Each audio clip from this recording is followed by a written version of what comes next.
Chapitre 3. Développez votre confiance en vous pour changer de paradigme. Dans le chapitre précédent, j'ai mentionné un congrès de ressources humaines où intervenait Eric Hoffer. J'étais au fond de la salle à ce même congrès, le OR-IAT. En 1969, quand Bill Gove a fait son discours, il avait 1 millier de personnes dans la salle. Il se tenait debout devant nous, un micro dans la main, et il nous a dit « Si je veux être libre, je dois être moi. Pas le moi que je pense que vous pensez que je devrais être.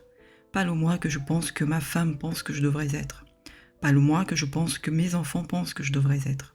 Si je veux être libre, je dois être moi. » Puis il a ajouté « Je ferais mieux de savoir qui est moi. » L'assistance était suspendue à ses lèvres. Debout dans un coin, au fond de la salle, je pensais « Waouh, ce type est tellement génial. Si seulement je pouvais faire pareil. » Dans son enregistrement de Magic World, le mot magique, Earl Nightingale disait « Nous arrivons maintenant à un point plutôt étrange.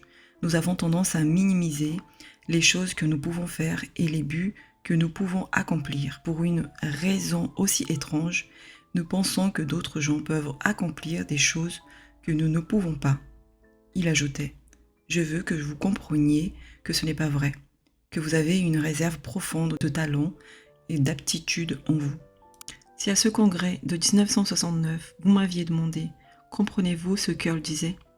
Je vous aurais répondu « Bien sûr que je le comprends. Je l'écoute strictement chaque jour depuis 9 ans. Mais soudain, c'est comme si une fusée avait éclaté dans mon cerveau. C'est ça, ce qu'Earl veut dire. Je pensais que je ne pouvais pas faire ce que Bill Gove faisait. À cet instant, j'ai décidé de laisser un mot pour Bill Gove, lui demandant de m'apprendre comment faire ce qu'il faisait. J'étais prêt à apprendre. La confiance en soi vient de la connaissance. La confiance en soi vient dans la connaissance.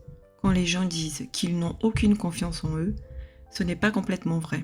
Ils ont probablement confiance en leur capacité à s'habiller, lasser leurs chaussures et conduire une voiture. Ils ont certainement le pouvoir de faire toutes sortes de choses. Mais ils n'ont pas la confiance nécessaire pour faire quelque chose qu'ils aimeraient vraiment faire parce qu'ils ne savent pas comment faire. Plus vous apprenez comment faire, plus vous aurez la confiance en vous pour le faire. J'ai décidé que j'apprendrais comment faire ce que Gove faisait. Alors j'ai appris à le connaître et je lui ai versé des milliers de dollars à de nombreuses occasions pour m'entretenir avec lui. Je ne parle pas du tout comme Bill Gove. Il ne saura jamais qu'il a été la personne qui m'a appris à parler. J'avais la capacité de me parler à moi-même. Il n'avait pas besoin de m'enseigner cela. Il m'a enseigné comment rester calme et confiant devant un groupe de gens. Il m'a dit « Arrêtez de vous soucier de ce qu'ils pensent de vous. » C'est cela que j'ai vraiment appris. L'auteur Terry Cole Whitaker a écrit un livre dont le titre est « What you think of me is none of my business ». Ce que vous pensez de moi ne me regarde pas. Et c'est bien ainsi que les choses fonctionnent. La tyrannie des autres. Ceci m'amène à un problème lié au précédent. La tyrannie de ce que les autres gens vont penser. Earl Nightingale m'a aidé sur ce point. Il disait « Si vous saviez le peu de temps que les autres passent à penser à vous, vous ne soucieriez pas de ce qu'ils pensent. Si la personne ordinaire racontait ce qu'elle pense, elle n'aurait rien à dire. » Le docteur Ken McFarland, un grand éducateur du Kentucky, affirmait « 2% de la population pense. 3% pensent qu'ils pensent et 95% préfèrent mourir plutôt que de penser. Ce que vous pensez de vous-même est très important. Ce que les autres pensent de vous n'est pas important. J'ai été très soucieux de ce que les gens pensaient de moi. Je ne le suis plus parce que je me suis rendu compte que ce que quelqu'un d'autre pense de moi n'a pas d'indice sur ma vie. Ce que moi je pense de moi, c'est cela qui compte. Si je m'efforce de devenir quelqu'un de bien, et si je m'efforce d'accomplir quelque chose, les autres vont probablement m'aimer. Mais si je vis en étant concerné par ce que les autres pensent, je ne vais pas accomplir grand-chose. Bill Gove m'a appris à me détendre devant un ordinateur. Il m'a dit « Souvenez-vous, vous ne parlez qu'à une personne. Vous pourriez avoir une salle entière bourrée de monde, mais il n'y a qu'une seule personne. Vous devez vous mettre ça dans la tête et vous concentrer sur la façon de partager quelque chose de valeur avec la personne qui écoute. Si vous portez votre attention sur ce que vous pensez de vous-même, tout se passera très bien. C'est ce que je fais Et c'est ainsi que cela a marché. Au moment où j'écris ces lignes, j'ai 86 ans et j'espère grandir encore une dizaine d'années. Mais je sais qu'en ce moment même, les choses se passent très bien. Je m'aime bien. J'aime ce que je fais et comment je le fais. Une grande partie de cette préoccupation au sujet de ce que les autres pensent démarre tôt dans la vie. Quand nous étions enfants, nous entendions nos parents prononcer « Qu'est-ce que les voisins vont penser ?» Je suis arrivée à la conclusion, espérant que les voisins pensent. Mais ce qu'ils pensent fait vraiment aucune différence. La plupart des gens se soucient de ce que les autres gens pensent. Ils ne devraient pas. Ils devraient se soucier de ce qu'ils pensent d'eux-mêmes. Nous devons examiner la façon dont nous vivons. Choisissons-nous notre propre chemin ? Est-ce que nous espérons selon l'image du genre de vie que nous voulons et ce que nous sommes en train de créer ? Ou sommes-nous juste en train d'essayer de survivre du mieux que nous pouvons au jour le jour ? Vous devez savoir où vous en êtes. De plus, vous devez savoir où vous allez. La définition d'Earl Nightingale sur la réussite est la meilleure que j'ai jamais entendue. La réussite est la réalisation progressive d'un idéal qui en vaut la peine. Un idéal, c'est une idée dont vous êtes amoureux. Vous devenez progressivement conscient que vous avancez vers le bien que vous désirez. L'argent, une denrée nécessaire. Tout le monde ne veut pas créer une fortune, mais tout le monde, je crois, devrait se mettre dans une position financière solide, puisque l'argent sert à se procurer les produits et les services des autres. C'est une denrée nécessaire dans le monde où nous vivons. Chacun peut créer ce genre de richesse-là. Un jour, je me trouvais dans l'avion pour aller de Toronto à Kuala Lumpur. C'est 25 heures de vol aller. J'avais donc beaucoup de temps pour réfléchir. J'ai passé tout le vol à gribouiller sur un bloc-notes avec ma calculatrice. Je ne faisais que penser. Comment vais-je améliorer mon entreprise ? Comment vais-je créer une nouvelle idée ? J'ai écrit $1 million, le chiffre 1 suivi de 6 zéros. J'avais gagné 1 million dans les années 60, mais je ne savais vraiment pas ce que j'avais fait. Comme je l'ai dit plus tôt, j'étais inconsciemment confiant. Alors j'ai pensé aux gens que je connaissais qui avaient gagné $1 million. Qu'avaient-ils de tellement différent ? J'ai compris tout à coup qu'ils n'avaient rien de différent du tout. C'est seulement qu'ils n'avaient pas qu'une source de revenus.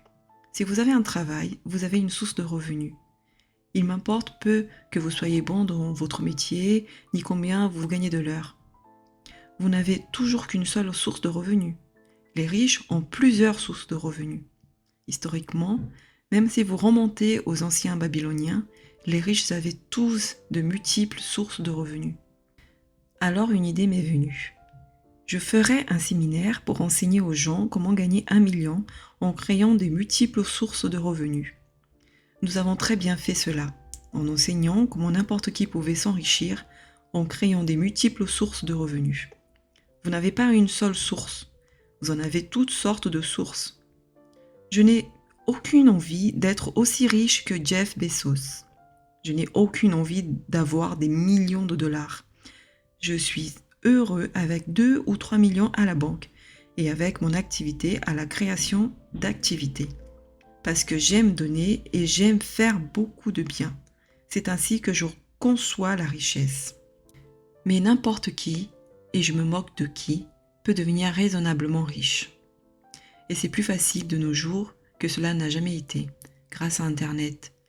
J'ai monté une entreprise MSI Connect. MSI signifie multiples sources de revenus ou multiples flux de rentrée de revenus, où les gens travaillent ensemble, s'aidant mutuellement pour établir leur MSI, créant des actions communes et deviennent affiliés. Il y a bien des domaines différents où les gens peuvent agir, mais tout est question de changement de paradigme. Si gagner de l'argent ne vous intéresse pas trop, vous devriez vous intéresser parce qu'il contrôle une bonne partie de votre vie. Si vous n'êtes pas intéressé, c'est parce que votre paradigme essaye de vous arrêter.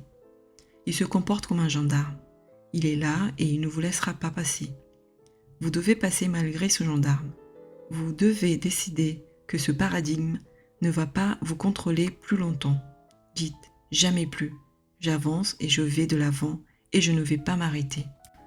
Combien d'argent voulez-vous gagner? Bougez-vous et commencez à le gagner.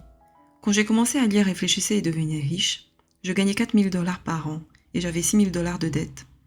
Donc, si je payais ma dette pendant 1 an et demi, j'aurais juste équilibré mon budget en n'ayant rien pour vivre. En moins d'1 an, mes revenus sont montés à 14 500 $ par mois. Quelqu'un avait dit qu'on pouvait bien gagner dans le nettoyage des sols. J'ai pensé, je ne suis pas fière, je vais nettoyer le sol. J'ai commencé par nettoyer des bureaux. Nous avons commencé par nettoyer dans 7 villes et 3 pays différents. Boum. Et voilà, c'était parti. Vous devez fréquenter des gens qui savent comment gagner de l'argent. Ils vous apprendront comment faire. C'est une matière et elle doit être enseignée. L'école ne nous apprend pas comment gagner de l'argent. Une personne pourrait avoir un master en commerce et finance et être toujours fauchée parce qu'elle n'a jamais appris à gagner de l'argent. Elle a pu apprendre à le garder et à le compter, mais elle a besoin d'apprendre comment le gagner. Lloyd Conan et Earl Nightingale n'ont pas démarré une entreprise, ils ont démarré une industrie. Lors d'un dîner chez Lloyd en 1968, je lui ai demandé comment il avait démarré. Il m'a répondu, j'ai lu un petit livre vert pendant tout le week-end. Je n'étais plus intéressée de savoir comment il avait commencé son entreprise. Je voulais savoir quel était ce petit livre vert. C'était La science de l'enrichissement de Wallace D. Wattles, publié pour la première fois en 1910. Earl m'a offert un exemplaire. Je n'ai jamais cessé de le lire. C'est phénoménal. La réussite est l'idéal qui en vaut la peine.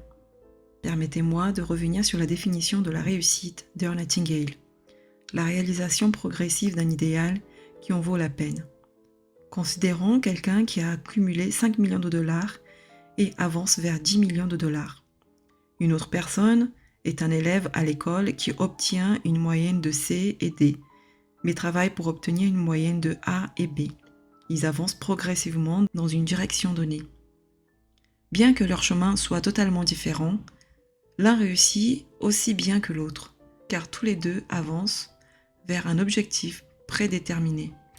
La réussite n'est pas là où vous êtes, elle est là où vous allez. C'est la direction vers laquelle vous vous déplacez. Le but de votre vie, la loi élémentaire de la vie, c'est de créer ou de désintégrer. Si vous travaillez vers un but prédéterminé, vous créez, vous faites ce que Dieu voulait que vous fassiez. Je crois que nous sommes ici pour faire le travail de Dieu. On dit que Dieu est le créateur, ainsi le travail de Dieu serait création. Puisque nous avons reçu des capacités de création, nous devrions nous mettre au travail et commencer à créer, car nous sommes tout à fait capables. Beaucoup de gens ont cette idée qu'ils réussiront s'ils se fixent un but. Ils écrivent sur une fiche et travaillent aussi dur que possible. Ils n'iront nulle part. Ils montent et descendent jusqu'à ce qu'ils soient fatigués de monter et de descendre. Alors ils abandonnent et nivellent là où ils sont. Et c'est ainsi qu'ils vivent le reste de leur vie. Prenez les salles de gym et des fitness. Leurs propriétaires ont gagné des millions en vendant des abonnements. Ils savent que lorsqu'une personne achète un abonnement d'1 an, il se peut qu'elle s'y rende pendant 2 ou 3 semaines, puisqu'elle s'arrête d'y aller. Tout cela parce que la personne n'a jamais changé son paradigme. Elle veut changer son corps, mais elle ne veut pas changer ce que contrôle son corps. Le corps est l'instrument du cerveau. Il reflètera les opérations du cerveau, qu'elles soient automatiques ou bien choisies consciemment et délibérément. Si vous comprenez les lois et si vous travaillez en harmonie avec elles, vous devez encore travailler pour atteindre votre but. Ce ne sera pas une simple promenade dans le parc, mais ce sera un très bon voyage. Le voyage vous plaira et vous continuerez à avancer. Mais comprenez qu'avancer signifie que vous êtes en train de changer de paradigme. Vous voulez changer les résultats, mais les résultats ne sont rien moins que la manifestation de vos actions. Vos actions sont causées par le paradigme, non par la quantité d'informations que vous avez apprises.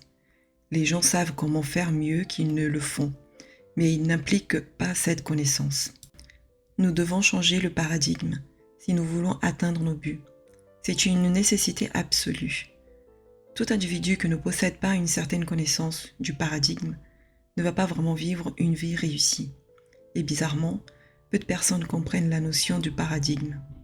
Au cours des années, j'ai découvert que beaucoup de gens réussissent très bien, mais ne comprennent pas pourquoi.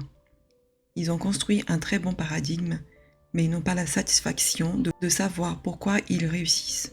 Ce qu'ils ont n'est pas transmissible. Ils ne peuvent le donner à personne d'autre. Quand vous comprenez les paradigmes, vous comprenez comment ils sont construits et vous comprenez comment ils peuvent être changés.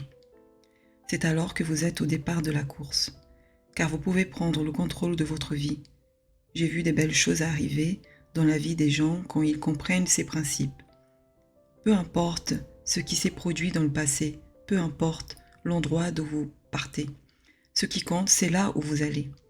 Quand j'ai commencé, j'avais un mauvais dossier d'emploi et une mauvaise attitude. Rien en ma faveur. Mais rien de tout cela n'avait d'importance. Comme il est écrit dans la Bible, laissez les morts enterrer les morts. C'est un très bon conseil pour considérer le passé. Tout d'abord, vous devez tenir compte du fait que vous avez vraiment un paradigme. J'en ai un, vous en avez un. Et le paradigme dicte si vous allez bien faire aujourd'hui, demain et dans le futur proche. Si je veux faire mieux que ce que j'ai fait jusqu'à présent, je dois changer de paradigme. Je suis dans un processus d'éducation constante pour changer mon propre paradigme pour l'améliorer. Le paradigme est votre façon habituelle de vivre. Une partie de votre paradigme est très utile, elle vous sert, elle est bonne pour vous, elle est bonne pour d'autres gens et elle crée du bien dans votre vie. Un paradigme n'est pas complètement négatif, il est à la fois positif et négatif. Je veux transformer les mauvaises idées que j'ai en bonnes idées et mes mauvaises habitudes en bonnes habitudes. J'y travaille donc chaque jour et je ferai probablement jusqu'à ma mort. Je suis partie pendant 3 jours avec quelques amis pour travailler sur mon projet de vie. J'ai décidé que mon but serait de vivre et de travailler dans un environnement prospère qui encouragerait des productivités et le plaisir. Ceci afin de pouvoir améliorer le service que je rendais à ma famille, ma communauté, ma compagne, ma nation et finalement au monde. Mon but est de servir. Cela m'a pris 3 jours pour le comprendre. Vous devriez passer du temps à découvrir votre but. C'est la raison pour laquelle vous sortez du lit le matin. Et cela vous aidera à comprendre beaucoup de vos décisions. Les gens me présentent des opportunités qui pourraient apporter beaucoup d'argent. Certaines ne m'intéressent que peu, car elles ne correspondent pas à mon but. Marshall Falk disait « L'immobilier est le meilleur et le plus sûr moyen de s'enrichir ». Je ne suis pas forcément d'accord avec cette opinion. On gagne beaucoup d'argent avec l'immobilier, mais je suis loin d'être intéressé par l'immobilier. Ce ne serait pas conforme à mes choix. Mon but, c'est ce que je fais à présent. Je vis et travaille dans un environnement prospère et agréable qui encourage ma productivité afin d'améliorer le service que je rends à ma famille, à mon entreprise, à ma communauté, à ma nation et finalement au monde. Voilà ce que je fais. Je fais chaque jour depuis les premières heures du matin jusqu'aux premières heures du soir. Si vous n'avez pas trouvé votre but, je vous recommanderais d'y consacrer 10 à 15 minutes chaque matin. Asseyez-vous dans un endroit tranquille, crayon et bloc-notes à portée de main. Si vous prenez du café, faites-vous une tasse, allez dans votre coin tranquille et posez-vous cette question. Qu'est-ce que j'aime faire ? Je crois que nous sommes programmés pour faire de notre vie quelque chose de grand. Talents et aptitudes nous ont été donnés. Leur immensité est au-delà de la portée de notre imagination. Mais si nous ne trouvons pas notre but, nous n'utiliserons pas cette aptitude. Nous pourrions nous retrouver à courir d'une aventure réussie à une autre, et en restant constamment frustrés, parce que ce n'est jamais ce que nous voulions et nous ne retirons pas suffisamment de satisfaction. Ernest Nightingale disait « Vous n'allez pas au travail pour gagner de l'argent, vous allez au travail pour la satisfaction que vous en retirez. Vous fournissez un service pour gagner de l'argent. Si vous n'êtes pas sur la trajectoire de votre but, vous allez recevoir une énorme satisfaction de la façon dont vous employez vos journées. C'est mon cas, parce que tout ce que je fais vise l'accomplissement de mon but. Vous pourriez vous demander si votre but est créé ou découvert. Je crois qu'il est découvert. Un jour, j'ai vu l'interview d'une femme à la télévision. Elle avait été danseuse de revue à Las Vegas. Elle a avoué: je savais que je n'étais pas une assez bonne danseuse pour devenir une star. Alors j'ai arrêté. J'adore faire de la pâtisserie. J'ai donc déménagé en France et j'ai trouvé du travail dans quelques-unes des meilleures pâtisseries du pays. Elle est devenue l'un des meilleurs chefs pâtissiers au monde. Maintenant, vous pourriez être en train de songer. Mais je ne peux pas gagner de l'argent à faire ce que j'aime. Peu importe si vous gagnez de l'argent du moment que vous aimez ce que vous faites. Ce qui importe, c'est aimez-vous ce que vous faites. Ernest Nightingale avait une coutume de dire que la richesse vient sous deux formes, tangible et ce qu'il appelait psychique. Le revenu psychique est la satisfaction que vous dérivez de la façon dont vous passez vos journées. Le revenu matériel est évidemment la quantité d'argent que vous gagnez. Tout ceci est fondé sur la loi de la compassion, ce qu'Earle appelait la formule. Le revenu que vous gagnez est en apport direct avec le besoin des autres pour ce que vous faites, votre aptitude à faire de la difficulté à vous remplacer. S'il y a un énorme besoin de ce que vous faites, vous allez donc devenir vraiment bon à le faire et vous allez devenir vraiment difficile à remplacer.